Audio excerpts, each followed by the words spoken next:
Ladies and gentlemen, may I have your attention please? The next section, Small Step, Big Impact, Act Together, will start now.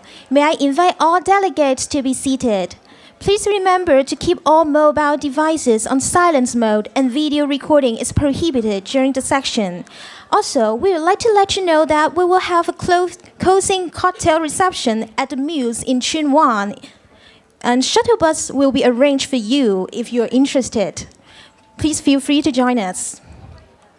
And again, thank you for returning for the final section of the day, Small Step, Big Impact, Act Together. The section is live streaming on Fashion Summit website, Facebook page, and YouTube channel. And now, you undoubtedly all know that the fashion industry is among the top 5 polluting industry producing an environmental impact. The traditional fashion business model places undue stress on natural resources, covering energy use and greenhouse gas emission, water use, pollution, and waste. In Hong Kong, clothing accounts for 15% of our total ecological footprint, an accounting tool that quantifies the state of our sustainability by looking at the land and water areas we require to sustain ourselves. Global consumption of clothes doubled between 2000 and 2014, with apparel consumption projected to rise even further. But what can we do? All it takes is a series of small steps.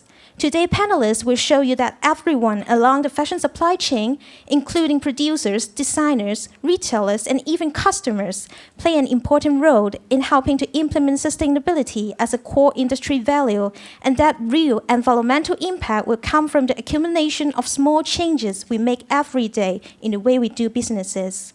Our first speaker of this section, Mr. Arnault Castel, owner and founder of Kapok Limited, is going to share his view on sustainable vision for Hong Kong retail industry.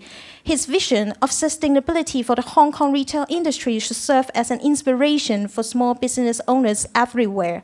I'm sure he can tell you that his sustainable items are among his fastest moving goods. Sales of sustainable fashion and Kapok, the store he founded, accounts for 20% of annual business. But that isn't enough for Arnault, who has set himself the task of increasing that to 40% in 3 years. Arnault, why don't you tell us more? Please welcome Arnault.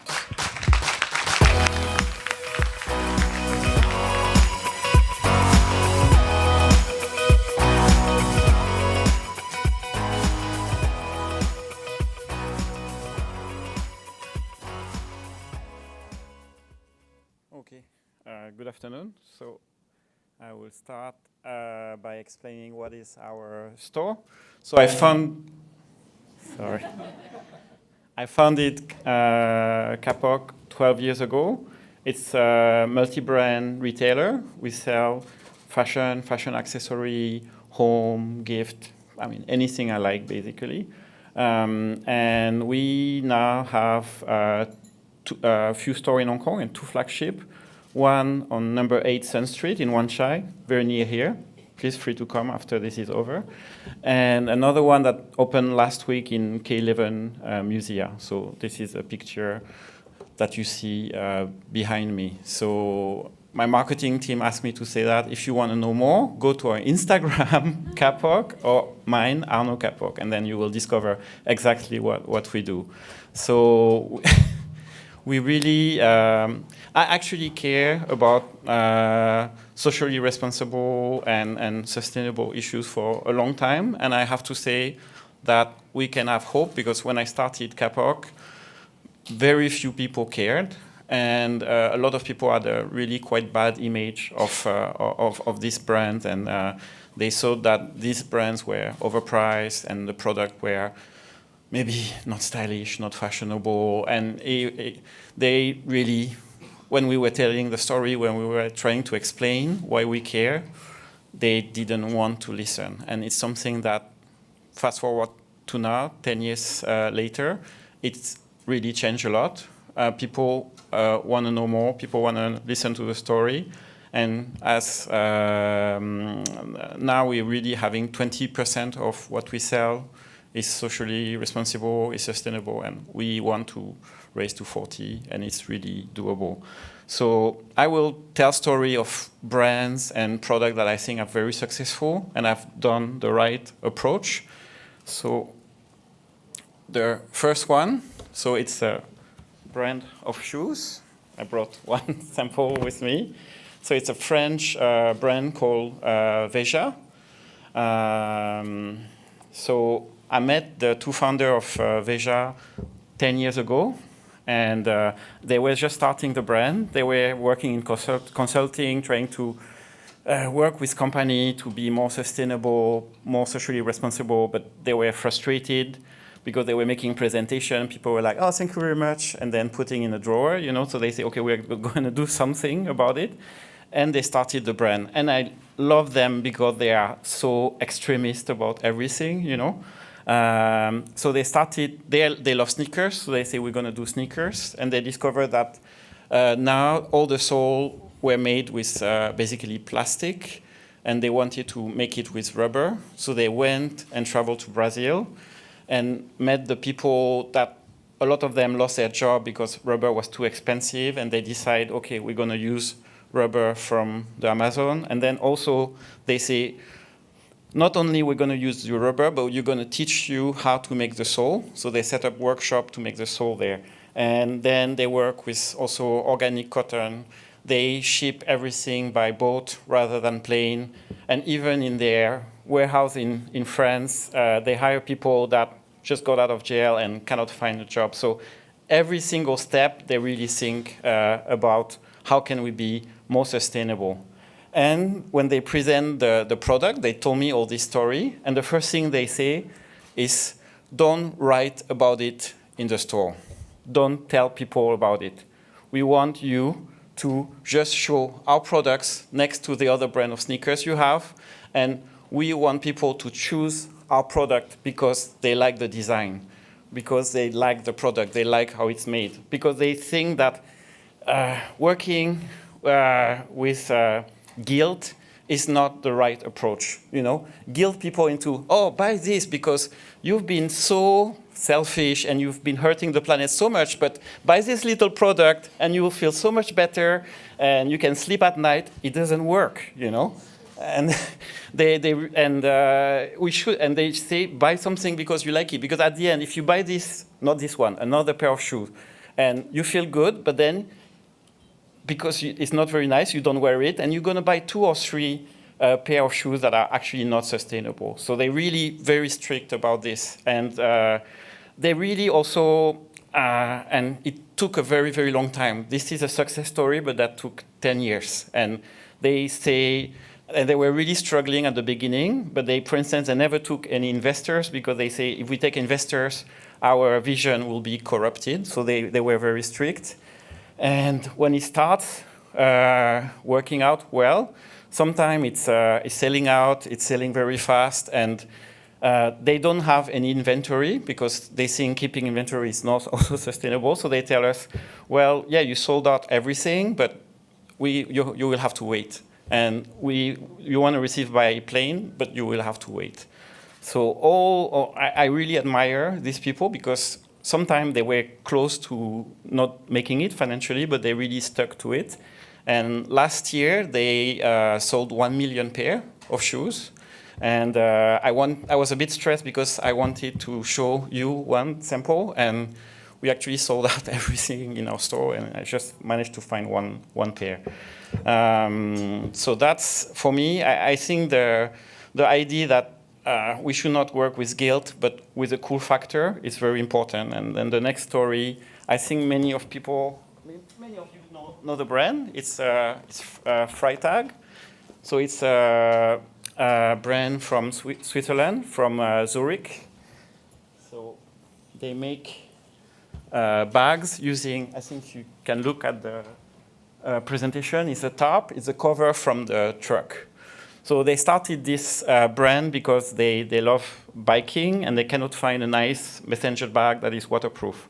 And they found this material. And same started very, very small. And their lucky break got so Freitag is their family name, but it means Friday in German. And I asked them, how come you became successful? And they told me a very interesting story. They start to have some press talking about them, and there's a company in Switzerland called Migros. It's like a Welcome or Park and Shop, and they made bag very similar called Donnerstag. So it doesn't mean Friday, it means Thursday, and they were not made from sustainable. They were made very cheaply in China, so they were very affordable. But just because the story, there's no substance behind, and the design was quite poor, the copy was very unsuccessful, but a lot of people talk about it. So I think you like this or not. For some people, it's a bit too loud, but for some people, it's fun. Some people, they like that because it's cut from a truck. Every single one is different, you know. And same, I think this company, in everything they do, even the packaging actually is used as display in the store. So they think of all the other elements. And it's been successful now for more than 10 years. And I think it's because they are really, really focused on the product and creating a cool brand. So the last example, yeah, it's a brand called Officine Générale. And this is the founder. And when I met him, he said that, so he has young kids, and he talks always about kindness and being kind. And he tried to translate that in his company. So for instance, they don't make clothes that are very, very hype-driven, fashion-driven, but clothes that are beautiful and that you can wear for a very long time. And his idea of sustainability is maybe some clothes that you can wear for 10 years and won't be out of style and still good quality. And because of the quality, he made everything in Italy or in Scotland. For denim, he loved Japanese denim, but he found out that it's too far away from France, so he decided to stop, even though he likes. So he really thinks of all these things. So working with a lot of small brands, now I feel a lot of hope, you know, because there are a lot of people that are genuinely thinking of the impact of everything that they're doing, but also thinking of getting the best product out there. For them, it's the most important. To be honest, I also, as a retailer, I receive a lot of requests for companies that are very gimmicky, you know, and use sustainability to sell more products, you know, and say, oh, you buy one piece of shirt and we plant a tree, but it's done in a very, very gimmicky and insincere way, you know. And I think, but what I see now is that the end customer can see through that, you know, and the brands that are actually doing very well are the ones that are very sincere. So now the same, I need a lot of help, you know, and it's very difficult for me. The theme of today was small step, big impact. To be honest, I don't know if what I'm doing has a big impact right now. And it's really painful for me because for everything we do, we discover that it's not good enough sometimes. Even what I do personally, you know, I love to listen to music. I stop buying CDs and I go digital and I think, oh, yeah, we're not using plastic, it's fantastic. But then I read articles saying, oh, but it's a server and it's create a lot of pollution, you know. And also, like, for the food, I try to buy local food, but then people say, oh, but because it's not supposed to be grown here, it's create a lot of trouble. So everything I do, I feel there's a really negative impact. And I feel it's the same for the customer. It's difficult when you tell them everything you do is wrong, then sometimes they give up, you know. And the help I need is very simple. I do a lot of research, but I cannot really find precisely what of my action has a big impact or not. And I would like to, I know it's difficult, but find somewhere some resources that tell me, you care about this, but it's not very important. Forget about it. And maybe don't use the plane so much because I'm shipping a lot of product from Europe. I'm using a lot of like plane, freight, maybe it's extremely bad. And I think when I talk to the big organization, all the time they say it's very complicated, we cannot give a clear answer. I know it is, but if somewhere there were resources that were telling me as a retailer that these kind of three things that are more important, I could be much more focused. And that I need that. And I think also for the end customer, when they know which of these small steps has really a big impact, I think they're willing to do it, you know. So that's where we are now. So I hope by attending a lot of this conference, I will know which of my small steps has a big impact and I can implement it in the future. Okay, thank you. Thank you, Arnault. Please be seated and join the audience. Now, what about those who dreams of glitz and glamour, who live the fast life of premiums and parties? PRET-A-DRESS founder Ms. Ellen Ng believes that being environmental aware and draping itself in a pleated chiffon gown from Vera Wong are not mutually exclusive. Clothes rental stores may be popular in the US and Europe, but the concept is new to Hong Kong. While renting wedding dresses is common enough, Ellen is here to talk about the eco-benefits of renting for everyday occasions. Ellen, please.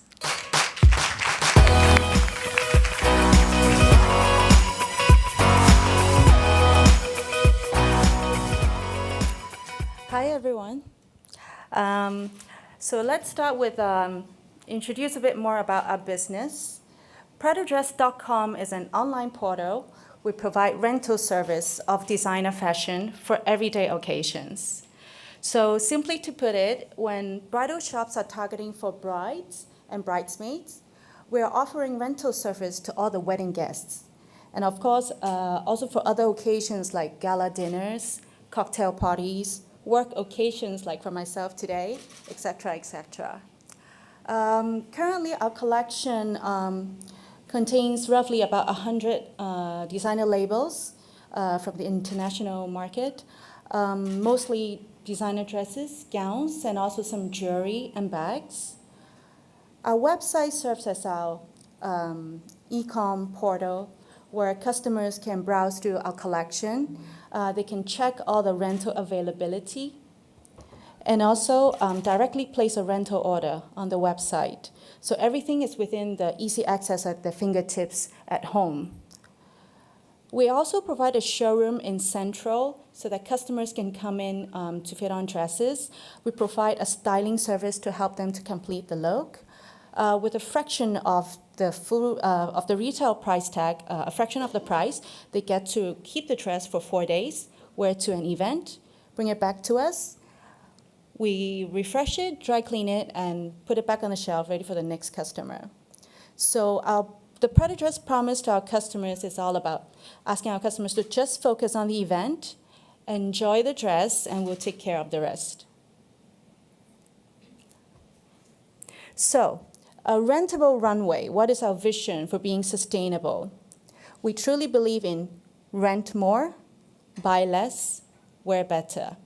So we're basically providing a different option to the women's wardrobe in the consideration of really looking into where to invest their money and where they can choose to rent. For quality pieces, for example, sustainable materials, upcycle garments, things that you really get to wear over and over, that's where the money should go. When you need a dress to help you shine for a night, attend an occasion, look into designer dress rental. We can provide a good option for you. So a different option for women's consideration. We're here to break the buying cycle. Women always have the urge of constant buying, a lot of times impulsive purchase, things that you think you may wear, you think that you like to wear. At the end, they may be sitting in your wardrobe, and after a few seasons, they become outdated and really don't get to be used. So we provide an option for customers that they can choose to rent instead of really having to buy it every time they need to attend an event.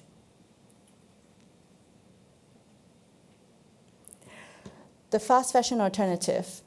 The fast fashion price tags looks cheap, comes with poorly made quality, quality that don't really last, and ends up these garments and at landfills. So instead, our rentable option is to provide accessible price points that come with authenticity from top designers, quality that it's really worthwhile. Again, this is a very familiar situation for a lot of women. An exploded closet full of dresses and clothes that you don't really want to wear again. A lot of times you buy it thinking you may wear it, you didn't find the occasion. Things you wear it to a wedding thinking you may wear it to the next wedding for another friend. Then you notice probably all your friends and family have seen you in it. You don't want to wear the same dress again. So here we are to provide the solution for you. So Rentable Runway Solutions, it's about a shareable closet in the cloud with unlimited choices. We provide the fashion freedom for you to really experiment or experience a new silhouette, a new trend, a new designer. Get to know them. See if you help you to make a decision where you want to commit on a new garment, so you can try it out first through a rental. And experience real quality and authenticity from top designers. Each dress rental we're offering at a fraction of the true retail price, so the Rentable Runway can provide you good solutions in saving space, cost, and for the environment. And most importantly of all, stay at the fashion forefront. So we truly believe in living a fashion high life does not need to break your bank, and renting is the future of fashion. What we're offering here is a sustainable fashion lifestyle. The more you rent, the more you reduce, the more get to be reused. And we're very glad today that we have one of our customers, Vinci. She'll share a bit of her experience, what Rentable Runway has changed for her. Okay, thank you. Thank you, Ellen and ladies and gentlemen. Good afternoon. My name's Vinci. Actually, I'm a frequent user and also a loyal customer of PRET-A-DRESS. Actually, I find like in this room we have more ladies, or have ladies and gentlemen here. I think for ladies it's so complicated. Like when we go out, we need to think what to wear today for work, for events, for parties, and even for like me for work. Actually, my role and my work it's full-time or freelancer host, event host. And the problem that I had before was, well, you know, for different events, you need to match the theme, different dress code, black tie, cocktail dress, what's the corporate color like? For example, if it's HSBC, I need to be in red. But if the backdrop is in red, I need something in white. And if I've been working for HSBC for several events, I can't use the same dress for the next event. So what ended up before for me was like I need to shop around in Hong Kong looking for dresses. Maybe like before I had 5 or 6 dresses simply in red because to cater 1 or 2 clients. And these dresses I can only use it for maximum like 2 or 3 times. And I really spend a lot of money, time, and looking for these dresses. And sometimes these dresses may be outdated very soon. And after meeting Ellen and knowing more about PRET-A-DRESS, I find it really, I'm so happy because I have a diversity of collection for every event that I need to attend. And for work, like if clients looking for some bling bling, like it's the sequence, and it's very easy that you can find all the styles in PRET-A-DRESS. Not only, you know, like I need to save a lot of spaces for all my dresses there. And, you know, Hong Kong, every space, it's so expensive. Even like a space like this, it costs you like even more than 10,000. And I don't need to buy so many dresses anymore. Instead, I can actually go to PRET-A-DRESS to find something that meets my style. Also, it's at the fashionable forefront, and also which fits what client want. And every time I can change my style frequently. And to me, I think I'm kind of like doing something that I feel happy. Not only I feel good that I can be in different styles, but also contributing. Well, to me, I think I buy less. Definitely, I'm buying less and contributing to the environment in general. And that's a little sharing from a user experience, and that's why I'm here. Thank you so much. Thank you very much, Vinci. So next here today, we have two models. The first one here, Fanny, she's wearing one of our very popular choice. This is a Vera Wang gown.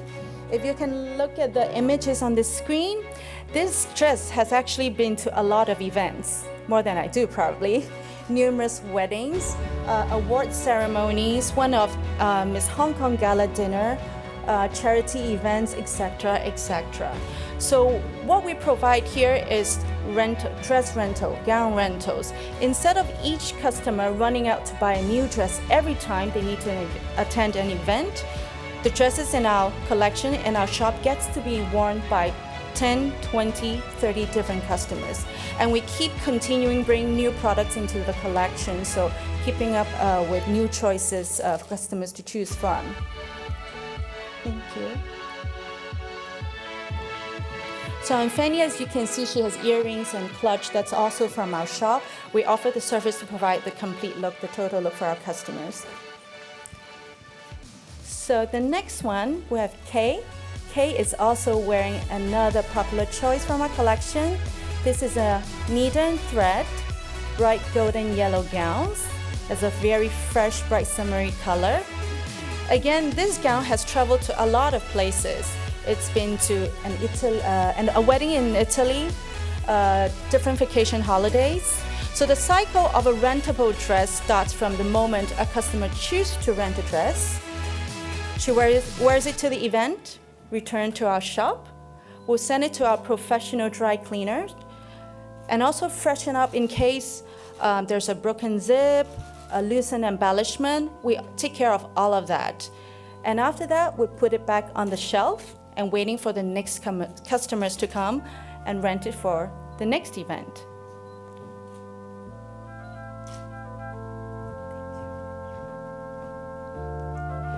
So with the Rentable Runway service that we can provide, whenever you get a special occasion looking for something new to wear for a day or a night, we offer the rental service to help you.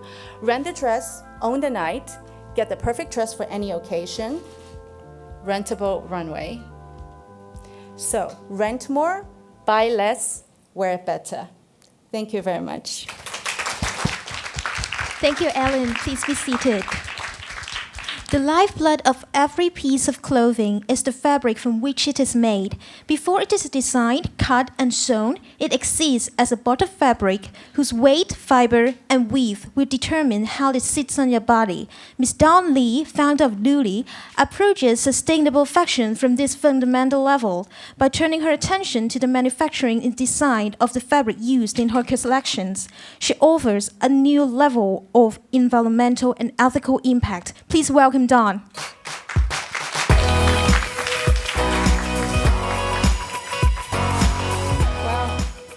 I have to share one thing to everyone in this room, whether some people I knew or some of my friends is here. I have a stage fright.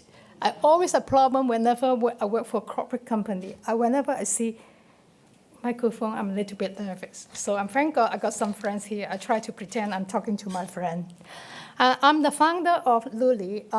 The brand called Ruri because it comes from Japanese. It means handcraft glasses and also blue color. When I shared with my friend last year, I want to start up a brand. Everyone thinks I'm crazy. Do you know the fashion industry is not doing well? Why you need to build a brand? There's so many new brands in the industry around the world. What's the special of the brand? So I start to share the idea with them. I'm not creating fashion trend. I'm not creating fashion concept to tell people what's the next trend. What I'm doing now is a new idea about sustainability. And they asked me in Chinese, what is sustainable fashion? It's too long, I don't understand. I said, actually it's a lifestyle we practice every day. How we respect the nature, how we try to not to damage the environment. What can we do as a person? I've been in the industry for 20 years. I knew a lot of people. Some of my silk fabric suppliers here. Some of my manufacturer is in this room. By chance, I knew they were here. So there's so many leftover fabric, trims or cashmere yarn or buttons or zippers sit in the warehouse. Keep it for a couple of years. They cannot use it. Eventually, they throw it to the landfills. It's what a waste. So I was thinking about maybe I build a small collection. I'm not saying I'm a big brand, but how to help the environment at the same time to help my manufacturer to build a collection. So I found, because of my background in the industry, I knew a lot of top-notch manufacturers. They work for so many designer brands in the world. So maybe there's some very beautiful silk fabric, a lot of nice cashmere, top quality. You were spending $10,000 in Lane Crawford. In fact, they sit in the warehouse. But how I can do, I use the best manufacturer to do beautiful product and to offer an affordable price. My collection is not something very fancy or novelty. It's all about quality and workmanship. It's like a timeless, essential collection. It's a seasonless collection. We don't go for spring, summer, fall, winter. I remember when I started in the industry, we do 4 seasons in a year, and then gradually 6 seasons a year, and then gradually 8 seasons a year. Non-stop. Every single day I'm doing sample, I'm helping designer, I'm looking for fabric for my designer. It's never ending. What, with all the climate changes, do we need all the new collection? We are all tired. But now look at look at the climate change. How many damage? What we did in this industry. So I start to think about, talk to my supplier. Maybe, I can use your fabric. Maybe I can use your yarn to put a collection and selling at an affordable price. But within doing the collection, I also need to think about the fabric, because for my collection, all about yarn quality, all about fabric, all about manufacturing. I need to know how the fabric seen on the body that fits for people, and they will wear it for a long time. A lot of things Arnault and also Ellen already said about buy better, buy less, or using some good fabric. So in my collection, most of the fabric I'm using is upcycle yarn, upcycle fabric, good quality, good manufacturer to do it, but within affordable price. And also, all the fabric I'm using is natural fiber. I cannot say 100%, but I try to balance the whole business. Most of my fabric is wool, silk yarn, cotton, and also tencel. I try to avoid not to use nylon, but fortunately, I found some recycled nylon that I can do swimwear. And I've been looking for polyester, but I don't want to use polyester because it's not good for the environment. So after 1 year, I found in Japan, there's a very nice quality recycled polyester that can offer the look and the feel like silk. I have the sample here. I can share with you. There's so many things all about the material, and I also educate my customer how to dress well and how to use my collection to mix and match with their collection.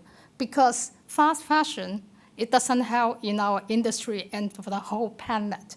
So I want to educate my people or my customer how to dress and mix my collection with their wardrobe.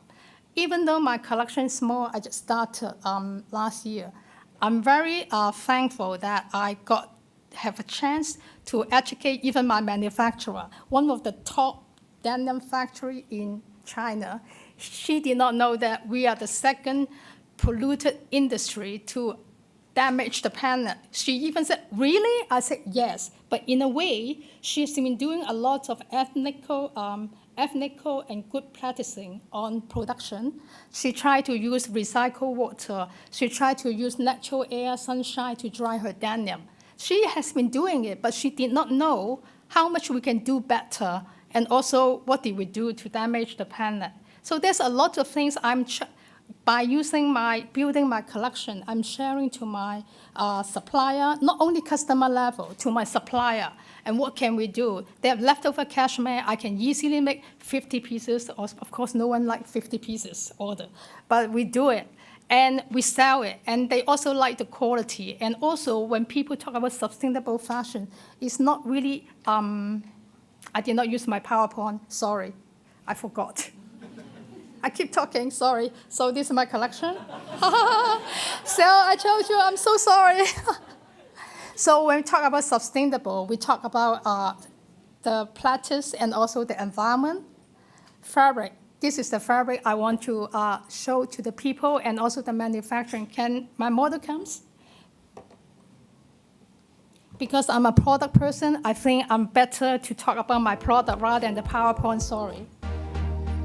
Okay, one thing is traditionally when we do sweater, I start with Eleanor first.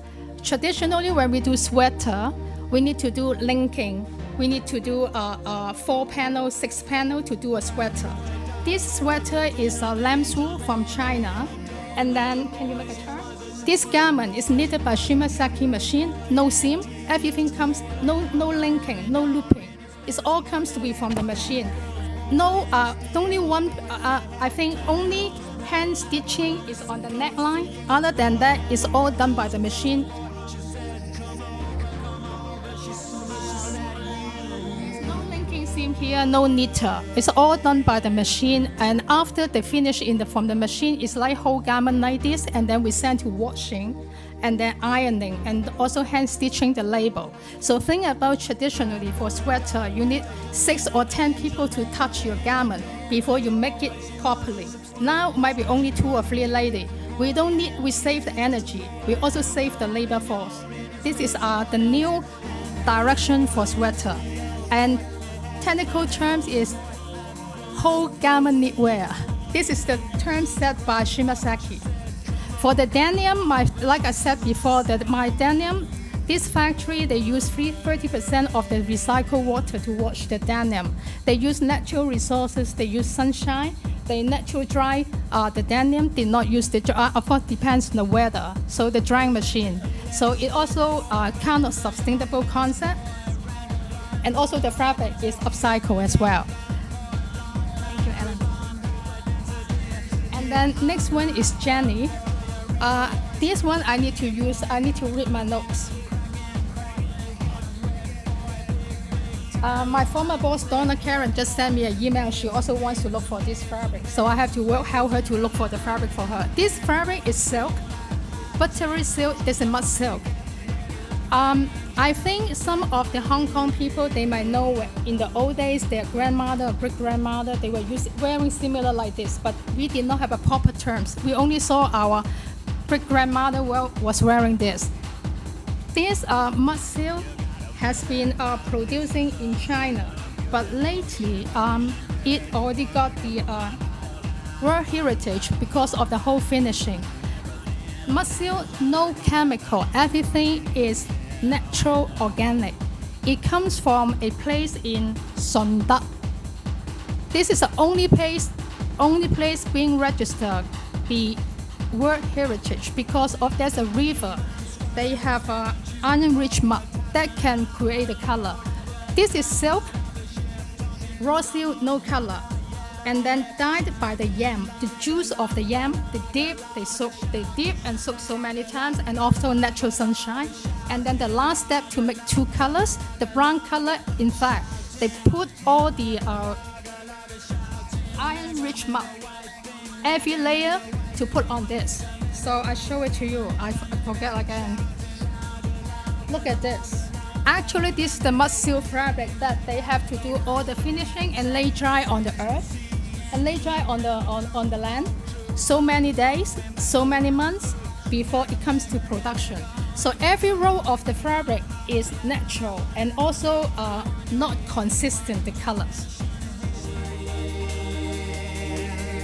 And also we call this buttery feel because of the juice from the yam. So it's not like soft silk. And on the other side, you look at the photo, that is what we call the denim factory. Other than they using the recycled water, they also use the natural sunshine and also natural sunshine to dry the denim. Of course, it depends on the weather, but at least it's already a given that they are willing to do that, other than building the eco water filtering system. And that is my speech. Thank you. Thank you, Dawn. Even if you buy sustainable fashion, one day you will have to face the inevitable aging of your clothes.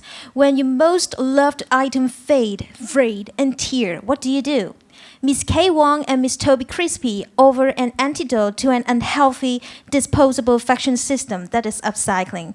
They repair, reshape, and redesign your favorite clothing items, giving them a fresh lease on life. They both have extensive fashion design experience and bring their unique creative sensitivity to the environmental crisis. K and Toby, please.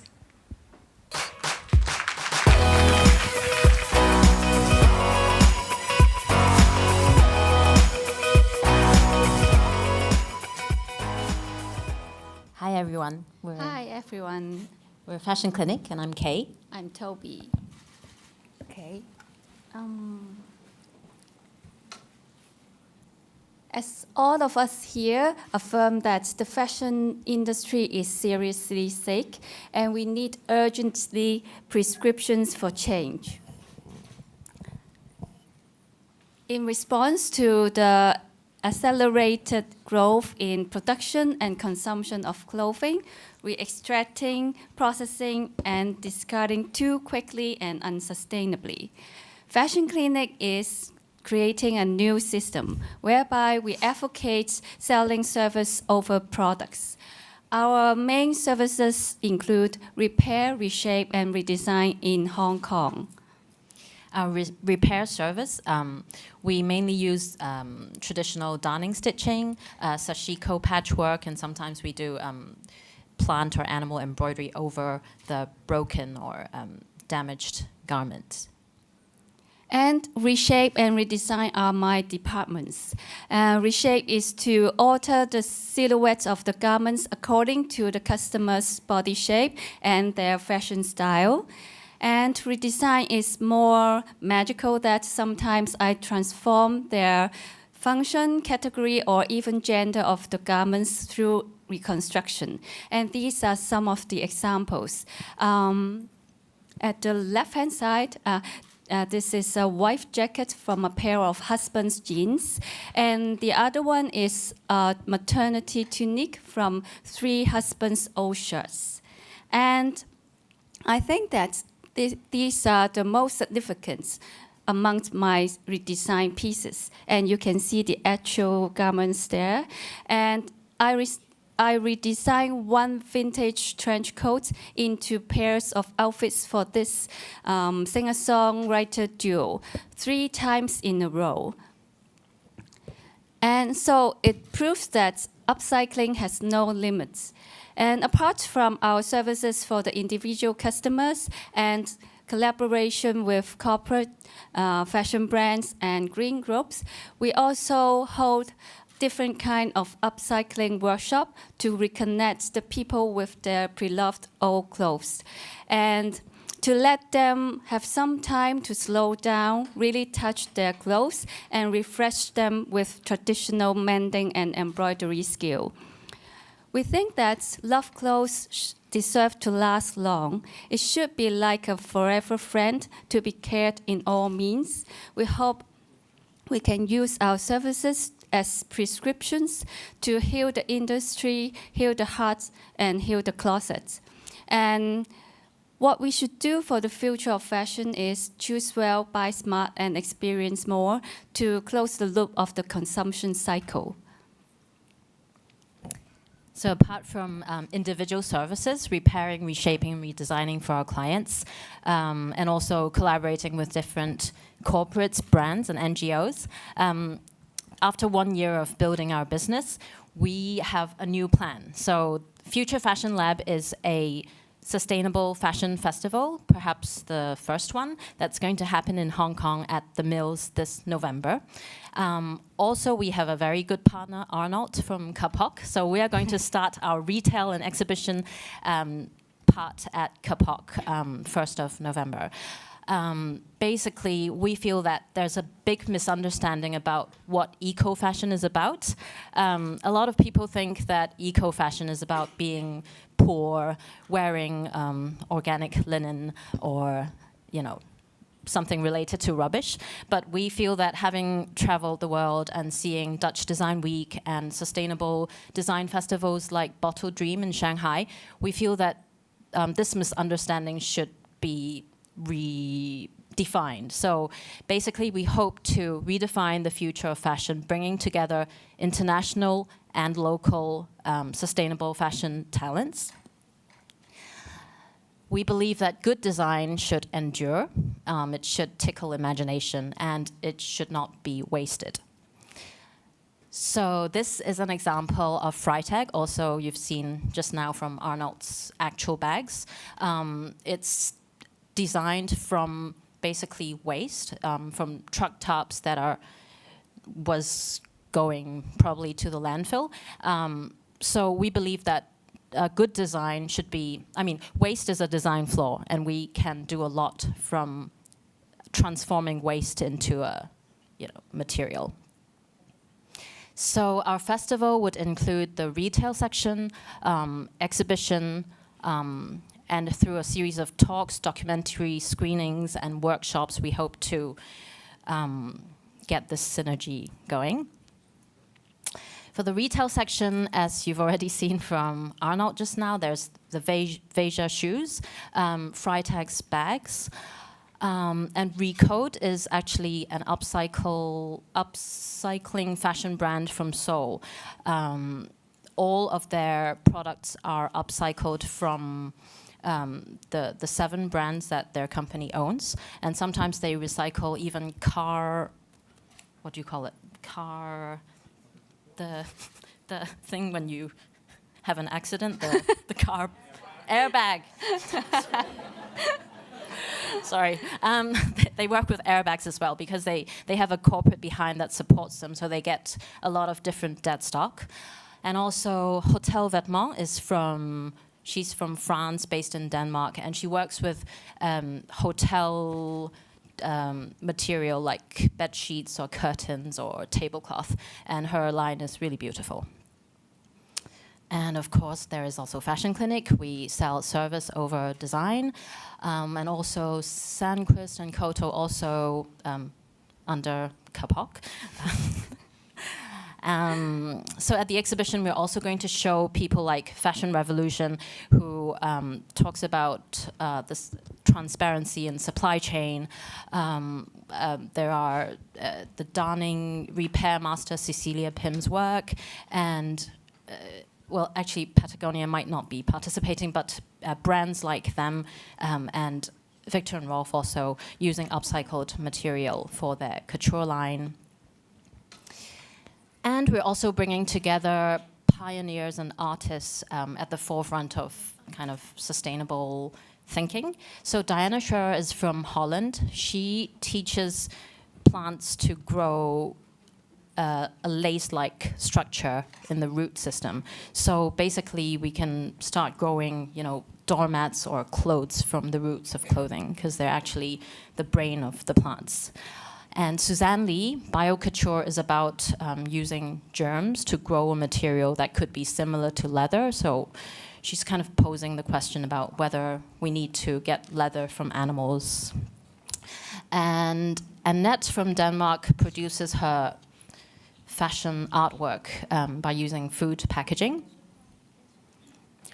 And lastly, the education part of the festival, we're going to bring together inspiring documentaries like Tomorrow and The True Cost, and we're also going to run different workshops with different brands and bring together speakers to talk about the future of fashion. Lastly, we believe that everyone, we should vote for a better tomorrow with our fashion choices or what we consume. That's it. Thank you. Thank you, Kay and Toby, for the presentation. Please be seated and enjoy the following sections. On the topic of fabrics, we come to a very interesting work of Ms. Sissi Chao, founder of Remakehub, which promotes a vision of environmental sustainability by turning waste into clothes.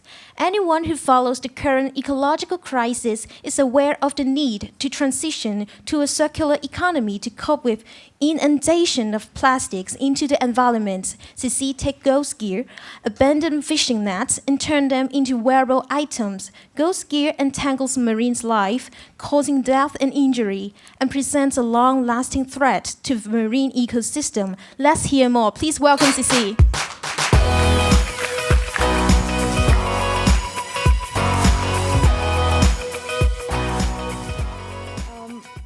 Hello, good afternoon. My name is Sissi Chao, and I'm the founder of Remakehub. Everyone calls me the Princess of Waste, so if you don't remember my name, remember my nickname. Today, I think I'm here is not to celebrate the progress. Today I'm here is because there are more things needs to be done by everyone who's sitting here.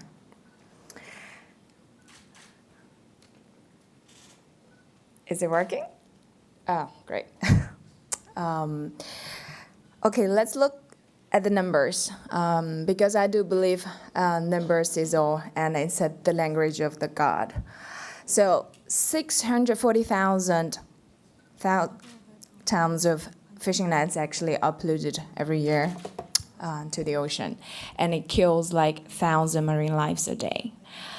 Just by looking at this picture, beautiful sea lions trapped in the fishing nets, and then they lose their lives. Think about it if it's one day, if it's you, that you can no longer escape. It's a very sad story. Not only affects the animals, but also, all the particles. The fishing nets, they becoming micro plastics, and they contain lots of toxic chemicals, and will go inside the food supply chain in humans, in the water, and in the seafood related to our food consumptions. So what humans have done to pollute the earth, eventually it will come back to us. So the problems that the man has created has to be solved by man. The planet has survived already 4.6 billion years old, okay? And for the humankind has survived only 120,000 years on the planet. If we convert all of them into 24 hours, it's only 3 seconds that we lived in the planet. Right now, if we take a deep breath, breathe in and breathe out, and that's the lifetime that humankind has lived on the planet. But we create so much waste, and we hardly destroyed it all. So how we can save the mother planet? And this has been always the question in my mind.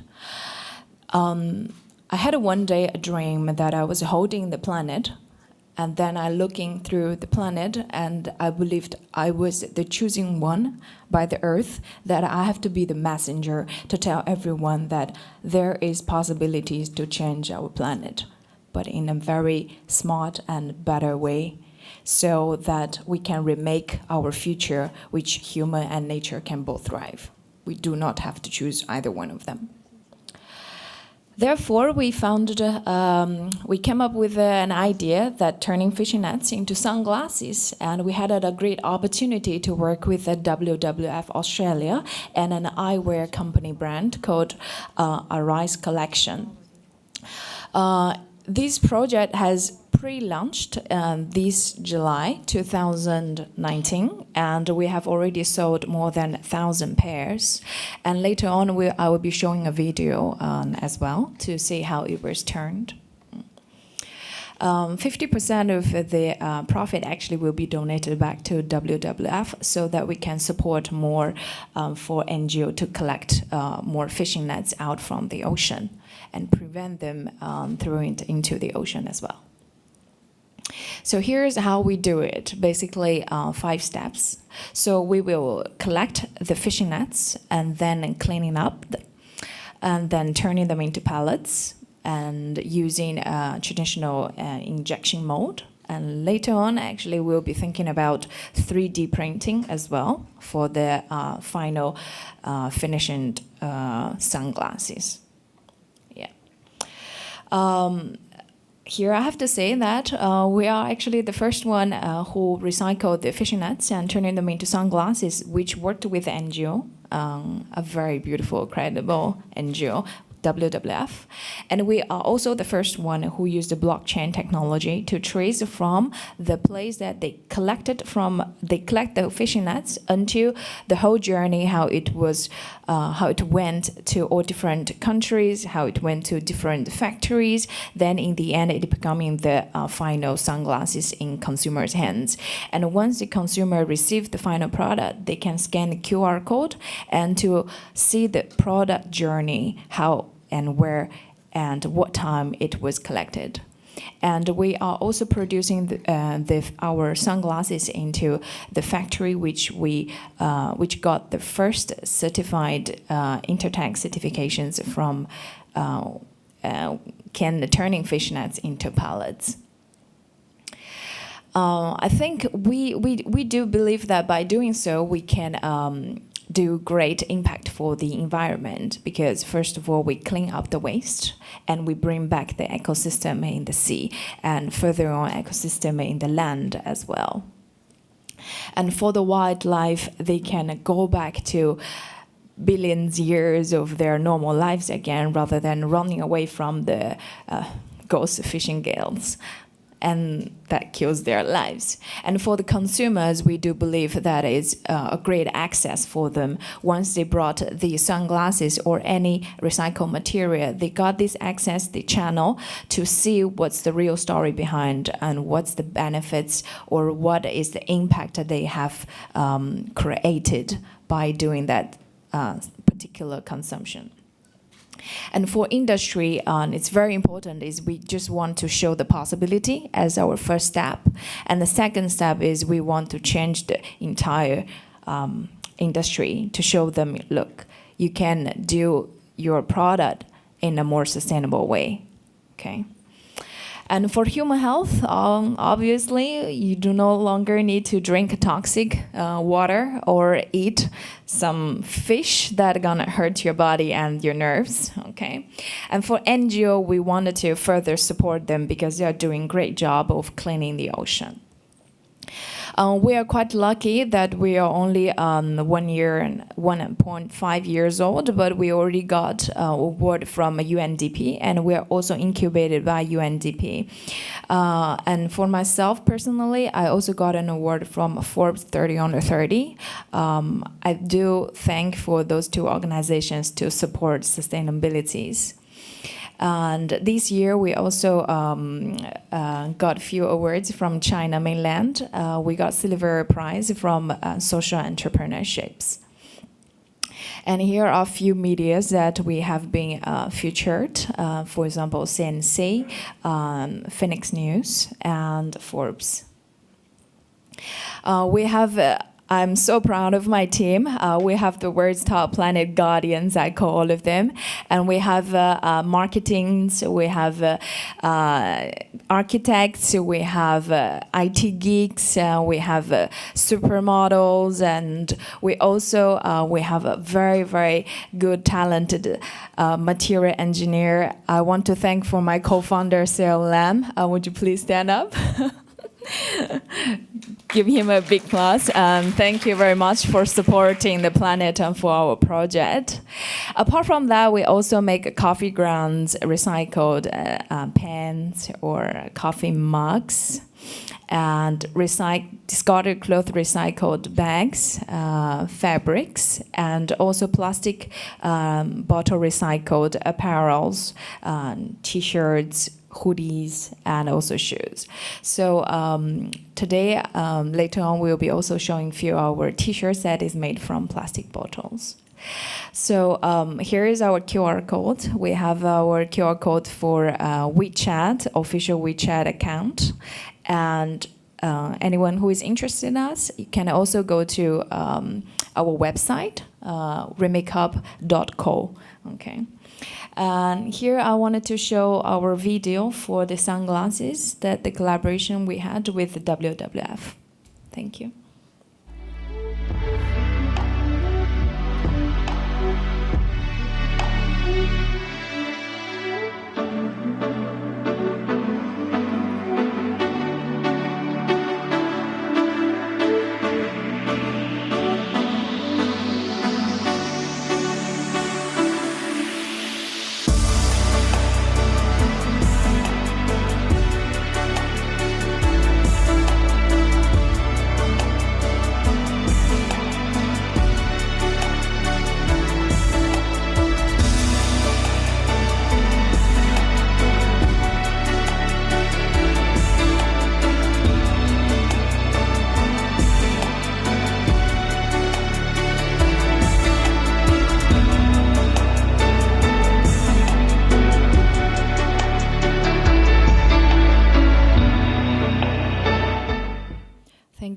And this sunglasses is already online, so if anyone is interested, you can also go online and pre-order to give a little bit contribution for the planet and for the ocean.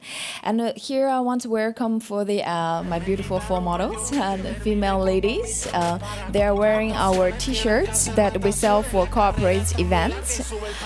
They are made from recycled plastic bottles, so recycled polyesters.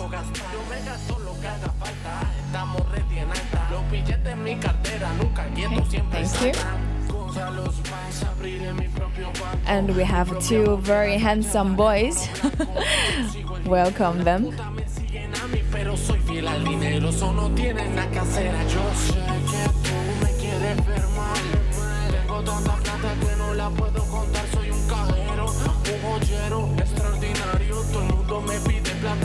Thank you very much. Thanks. So the final thing I would love to say is I think the journey is difficult, and that's why it's the most important thing, because during this journey, we're gonna create a lot and we're gonna change a lot.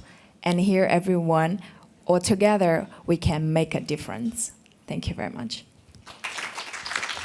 Thank you, Sissi. Please be seated. Paris-based designer Kevin Germanier also approaches sustainable fashion by upcycling materials. His collections are made entirely from materials that have been discarded, and his creations are worn by Lady Gaga, Björk, and K-pop sensation Sumi, bringing new level of glamour to what is traditionally called trash. Having studied in Hong Kong, his graduate collection included beads that he found discarded in the city. Kevin, what does it take to see the fashion potential of discarded items? Tell us about your design ethos. Please welcome.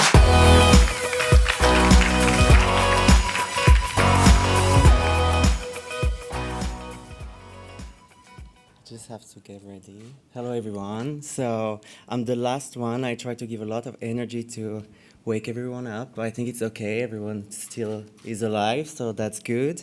I just have to go through my presentation very quickly. I've been asked to talk about myself, so I'm gonna do that, and I think we're ready. To talk about myself, I just want to use my main media because this is how I work and how people are contacting me. And I just want to also highlight the importance of Instagram nowadays. I started studying at Central St. Martin's, where you have my graduate collection here. And my main point was to make the most glamorous collection out of trash. But as Arnault said earlier, I didn't tell anyone it was beads from Shamshipo. And when the press came, they were very surprised to know that, oh my God, it's sustainable yet glamorous, colorful, it was dazzling. So that was really the main point. After that, you have me working very hard over here. It's really like all my collection was based about this idea of recycling waste, but really not using it as a marketing tool. That was the main goal. Because I believe, as Arnault again said, I want to focus on my product first. I believe sometimes when we talk about sustainability, it's a little bit aggressive, it's a little bit stop killing the planet, you're doing it wrong. I'm not here to teach people how to live. I'm a designer, I'm creating product. If someone likes my product, that's great, and then they learn that it's sustainable, then it's just a plus. It's just, for me, the normal way of creating product. After that, I got the chance to go to Louis Vuitton, where I started my my job. And on the side, I was always designing other stuff that I was always recycling. You have an example here that I'm highlighting, those pearls and beads that I found in Shamshipo. I just want to highlight that it's sustainable in the sense that those beads were sitting in the sun, in the window display, and the sun was hitting on the top of the packaging of the beads. Therefore, the top of the packaging that was maybe bright pink became pastel pink. Nobody wants to buy a packaging of beads that is already damage. But for me, I don't really care because all my clothes is completely covered with beads. So it was really the starting point. I got the chance to exhibit my graduate collection during LVMH 25 years anniversary, and there I've been highly pushed to start my own brand. So before quitting Louis Vuitton, I was like, shall I do this? And I just started to do my own brand, Germanier. So let's dive in a little bit more. The main goal of Germanier is that the song writer and singer Björk wore my dress for her CD cover, which gave us a lot of exposure at the time. It was very huge goal for myself to see a very strong personality wearing my brand.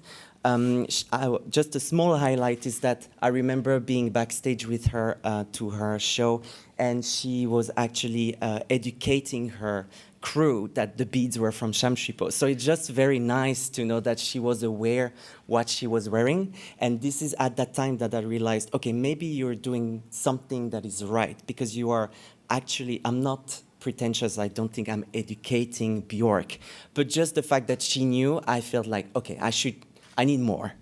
So continuing on that, here you have another example where she was wearing it. I'm just gonna go up and I'm gonna show you a little video. I started Germanier while I was working at Louis Vuitton, which was a little bit epic, not gonna lie, but I believe in working hard. I showed my first collection during Paris Fashion Week in 2018. And here is just, it's a little movie that I've made.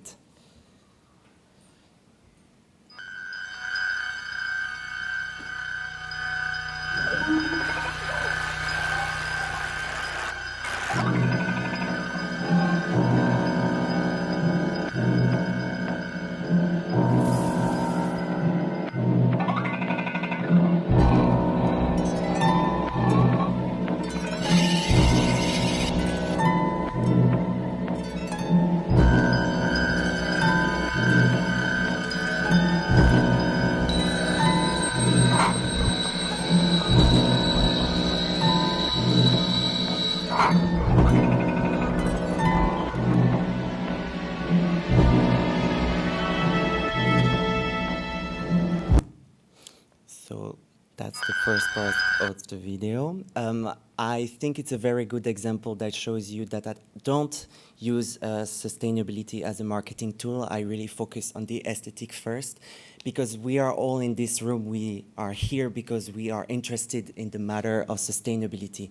However, if I talk to my mom and my dad, they will only focus on the aesthetic first. It's just, I like to talk about sustainability wearing gloves. I'm Swiss, so I like to be neutral, you know. I think also that is very a key point that makes my brand stand out from the many, many other talented young designers on the market, which leads to the next step. This collection has been bought by matchesfashion.com, which basically launched the career of Germanier. As you saw on the video, there is this very dramatic hair clips that has been worn by Lady Gaga. It was not during an event. It was, for me, it's the best example because she was not performing. She was actually leaving her taxi to go to her recording studio, meaning that she chose my product for the aesthetic, not for press. She actually bought it. We did not lend it to her. So for me, it was really, once again, just reassuring that I was doing maybe something good. Yes, it's Lady Gaga, so I've been asked to show off too, so that's why I'm just showing this. Moving on to, I think I'm running out of time, but I just want to show you another very good example for me. We made a capsule collection of high heels with Christian Louboutin, which was also another highlight of my career now, because having Christian directly contacting me, taking the time to send an email when he's a very busy person, I think what I remember he told me what he liked is that I was using the beads, but nobody knew he was actually standing in the sun for a few times in Hong Kong. You know what I mean? It's really like, once again, the aesthetic of my product was more important than the message behind it. And we agreed that for the press, we will only talk about sustainability just at the end, just like, oh, by the way, sustainable. And it actually really worked. Moving on, I have a lot of things to say. This is another example. We got 8 pages featured in Vogue Paris. As you may know, being in Vogue Paris or any Vogue is quite of a challenge. We partnered with Swarovski, which you can see on this picture is a very good example that all the little flowers, it used to be jewelry that I broke and I make like those raindrops of Swarovski. It's a lot of time, but I have a lovely mother and grandma that agreed to do that. I hired them now, they're paid, but at that point they were not. So it just shows also that is something that is very close to my heart, is I believe that the first people that are there with you in the beginning of your career are the people that should stay, because I create glamorous clothes. It's also important that my business, because I'm a businessman now apparently, makes also sense. It needs to be sustainable to not only my clothes. The people that I work now are actually my family, my mom, my dad, my brother, my aunt. We are 27 person now, so it's a very overwhelming situation, but I think it's also showed that, once again, Arnault highlight that kindness always wins. I'm a strong believer about that, and I'm also a strong believer of saying no, which leads probably to my, I see the time, I can talk about this. I will just highlight that part. When you are a young brand and you are working very hard, you obviously want to make money, you want to survive, which leads to the discussion with the buyers. I work only with shops and retailers that understand my point. I'm gonna tell you no. Which normally when you're a young designer, you're like, please buy me, buy me. I would be more the one, no, sorry, I'm not gonna do that. Because I believe saying no, as long as you explain why you cannot make the product, this should be fine. And we can always find a solution. For example, this blazer, they wanted 25 pieces. I said, I can only make 12. Would that be okay? They said, no, they really want 25. So it used to be gray. We just changed the base into black. And if I don't tell you the story, you don't know, you just see a beaded blazer. So I think it's really important, this new way of buying clothes for the buyers, not the consumer, but directly the retailers is also a new and challenging, but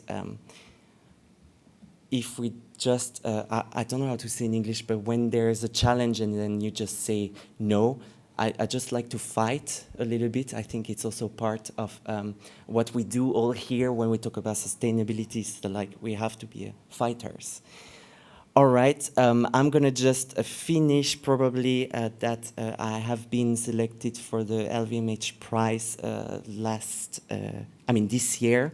That was a huge platform that really gave me many opportunity to talk about sustainability.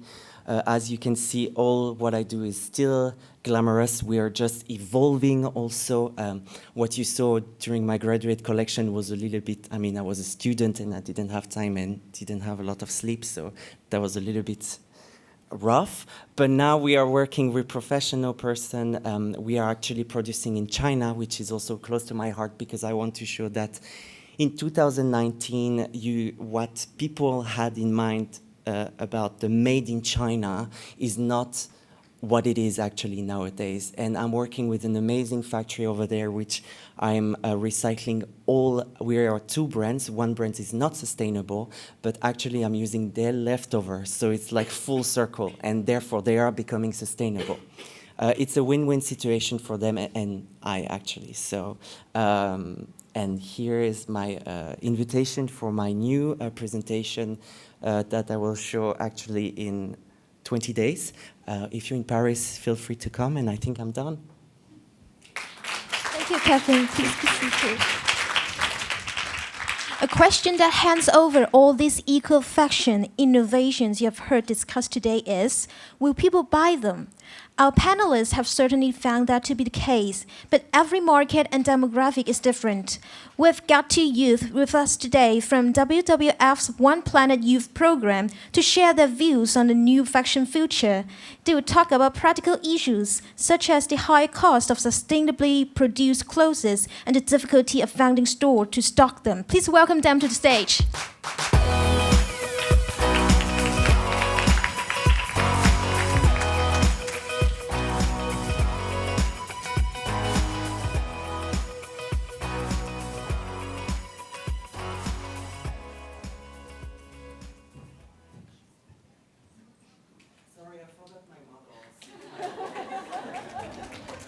No problem. Please welcome two youths to the stage.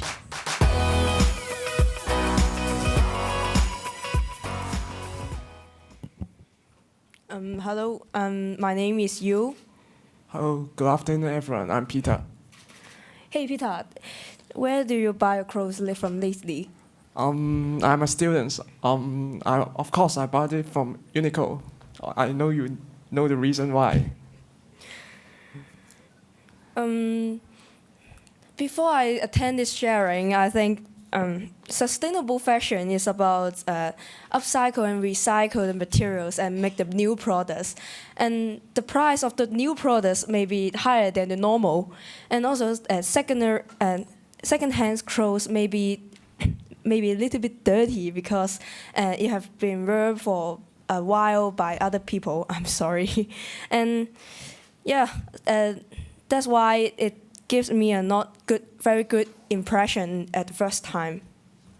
Yes, I think that's the reason why the sustainable fashion is not very popular in Hong Kong, because most of people, especially for the teenagers, they don't know the behind meaning about the sustainable fashions.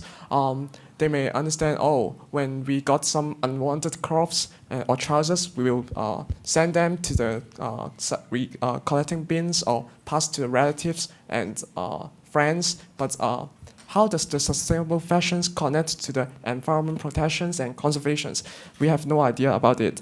And also, we have did some environmental protection job. For example, we sent to the recycling bin where we have some unwanted trousers or clothes, t-shirts. But there's some sustainable fashion specific term. For example, the ethical clothings, the sustainable supply chain, and even the environmental impact of the apparel productions. Most of people have no idea what does it mean. I think after this sharing, and they may understand sustainable fashion is about I'm sorry, secondary clothes, second-hand clothes may do not mean to wear others other else the trousers, and how to upcycle the materials to make a new clothes using the items that people call garbage, and how to renting the clothes to allow people to have an elegant dress to a important day, and that they don't need to buy any clothes that they will never wear. And I think this is a part of sustainable fashion, and this more action can help can bring the big impact to the planet. Yes, apart from you have mentioned, also I think the raw material and when we producing the clothes is play an important role in the sustainable fashions, because when we produce the new dress or new T-shirt, how does it produce it in a more sustainable way? We can use less water or fertilizers during the productions, which can also minimize the environmental industrial's footprint.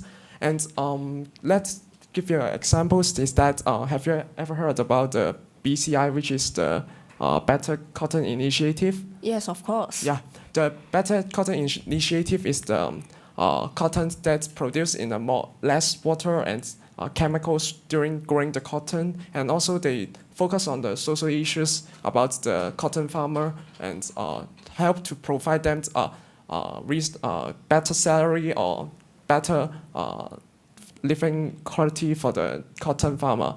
Also, for the BCI, they suggest the retailer or manufacturers to produce the new crop with more renewable resources instead of the old raw materials. It can help to protect the resources in our world. But we have talked about the aspect of the manufacturers and industrial. How about the customer and the consumers? What is the views of our about the sustainable fashion? Because most of them think about the sustainable fashions is mainly focused on the manufacturers or industry. But for the customers, they have also have a lot of impact on the sustainable fashions, and also they have no idea how does the fashions connect to the climate crisis. So what's your thinking? For me, as a customer, I think the industry should work to change the customer demand patterns, starting with education. And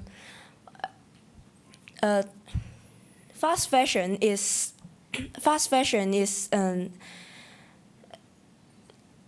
how to say?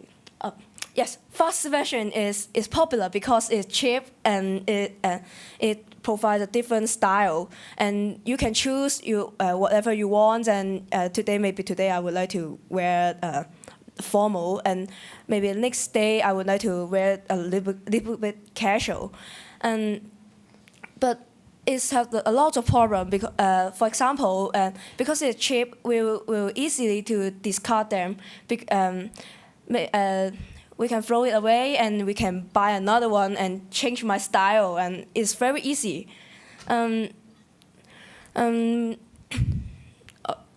Also, because they only last for a short. They only want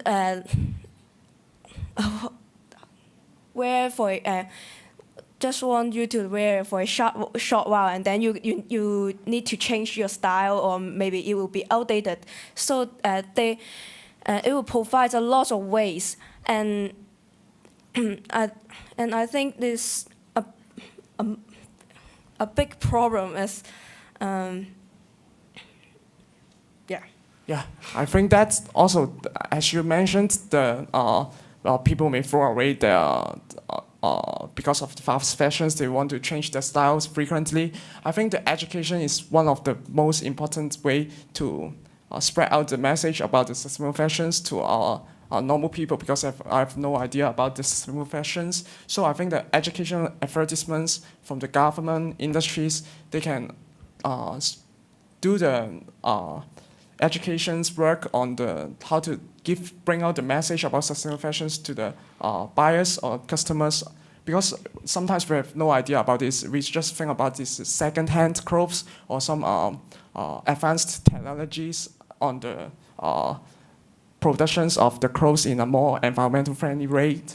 But actually, I think the government and industry and also the retailer can spread out the behind meanings about the sustainable fashions. What does it actually means? And also, sometimes when we are choosing to buy the sustainable fashions products, we have no idea where can we buy it, and which one is the sustainable fashions and which one is the normal fashion products. So I think the industry and the manufacturers can put more efforts about the informations to give out to the customers and buyers before they choosing which one they want to buy. And sometimes when we're buying a new clothes, we will think about how to style and dress ourselves. And I think if the manufacturers or some industry want to attract more customers to buy the sustainable fashion product, they can use the social media as great channels to spread out the advertisement, because the most of our teenagers or some adults use the Facebooks, Instagrams. They can do some mix and match about the style of the sustainable fashion products to the customers, to let them to have a choice and about how to combine when they buy the new products from the sustainable fashion shops. And yeah, I think if we, the manufacturers and the shops can make good use of the Instagram, social medias, these channels to attract the customers, I think everyone can, just like Tom Cruise or Nicole Kidman, in a more sustainable way. I think after sale service is important because for me, it's hard for me to choose a perfect shirt or trousers to wear. If the brand can help me to adjust the length of the trousers or the t-shirts, it will help me to use for a long time. And also, labeling is also an important thing we can think of, because in Hong Kong, young generation have a strong sense of protecting environment, and if we can tell them which products is more sustainable, for example, we can tell them maybe this t-shirt is come from where is it made from, or maybe what material they use to make these clothes. And I think this information can help the customer to buy a more sustainable clothes. After attending today's sharings, because we have obtained lots of guest speakers' experience and about how the difficulties they face, I think how to promote the sustainable fashions to the societies involves all the different stakeholders, including the manufacturers, industries, designers, and also our customers. Especially for us, because we mainly focus on the customers aspect, try to buy smart, which don't always change or buy our clothes frequently. Maybe try to use the sustainable fashions to replace the old fast fashions.